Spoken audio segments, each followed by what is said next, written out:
at the Capitol with Representative Mike Jackson from the Enid area. Mike, thanks for stopping in mylegislator.tv. Yeah, thank you for having me. It's always a pleasure when we get the majority whip because you are full of information on what's going on in the hallways around the House of Representatives. Big topic, the budget. Yeah, the budget is going to be the remaining topic for the legislative session. Right now, we have 3 or possibly 4 weeks left in the legislative session, and right now, the budget, in terms of a general appropriations budget, has been, from what I understand, pretty close to agreed upon. But at this point, the subcommittee chairman, Patrick Anderson, and in the House, like Guy Liebman, they are going through individually and looking at what we can do to finalize that budget and that budget process.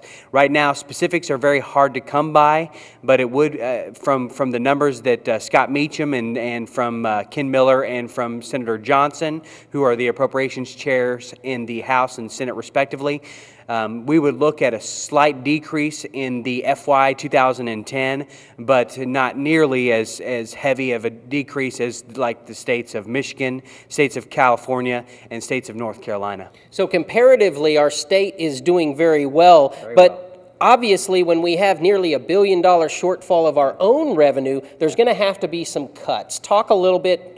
We don't know particulars. I don't want to put you on an island, but talk about that and what maybe the constituents can expect. Well, I would say for most agencies, it's going to be a cut between 5 and 10% from their FY09 allocation.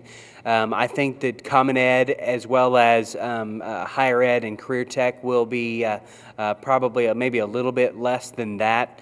One of the things that will help in the entire process, and one of the reasons why the budgetary process has been so long coming, is because of the federal stimulus package, which continues to come up with new rules, regulations, and we're just trying to figure out ways in order to help with the budgetary process. And it will help with common education, and it will help with higher education. It will help with the Healthcare Authority, with the FMAP money. $250 million will go to the Healthcare Authority, which will allow for us not to take the bigger cut. And I think that the number is actually somewhere between $617 and $700 million in terms of a reduction of actual state funds. What the billion dollar or the $900 million number that you hear is also federal reductions in monies in terms of matching monies.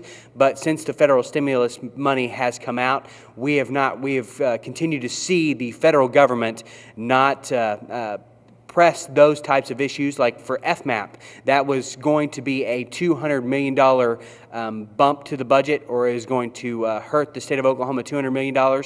And now with the federal stimulus, they've actually placed about $270 million on top of what we already received. So that's why we're seeing a little bit of a fluctuating number.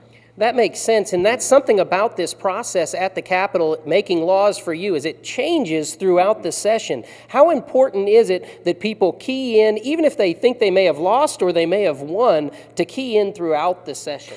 It's very important. Contacting your representative, contacting me, contacting the leadership in the House, the leadership in the Senate. They listen and they will respond back to you. But it's always helpful to hear from constituencies and from individuals back in your district, just kind of to get a sense of what you would like for us to spend money on.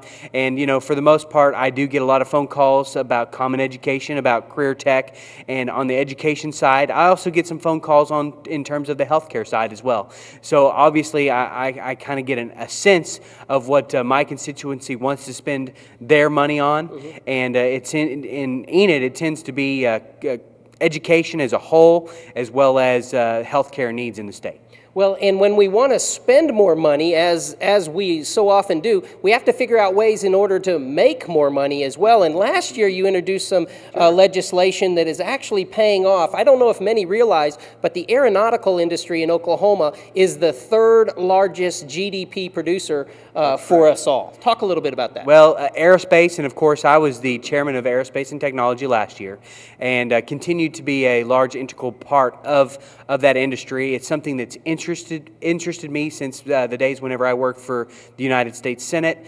It's something that that Enid has a very strong heritage with Woodring Airport as well as Vance Air Force Base and all the jobs that it brings to our area. So it is a very big part of our economy in the state of Oklahoma. One of the things is you're talking to companies, which I'm talking about like Boeing, Nordam, Spirit Aerosystems, Tinker, Vance Air Force Base. One of the things that they need to bring more of are engineers to our state. Last year we passed model legislation for the entire nation in terms of trying to encourage people from outside of our state who do have engineering degrees to come back to work and to continue to grow our economy in the state of Oklahoma. And what we've seen so far is very positive results. We've seen a large number of individuals move back into our state or move to our state for the first time in the engineering field. If you look at Oklahoma State and you look at OU, in terms of how many engineers they put out per year, it's approximately, and it fluctuates, but it's approximately between 50 and 60 engineers per year. And the need right now in one single company, Spirit Aerosystems in Tulsa, is about 500 engineers per year.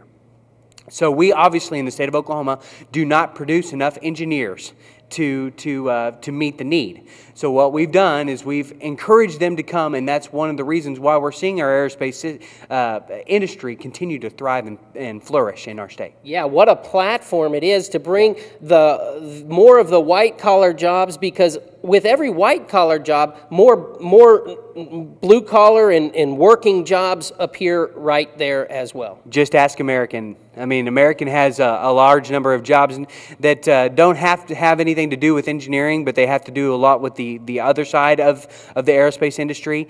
But one of the things that as they bring in more engineers, more work for the people who are working in the machine shops and those types of things. So it just helps our economy as a whole, and I think that it will be beneficial not only this year, but in years to come.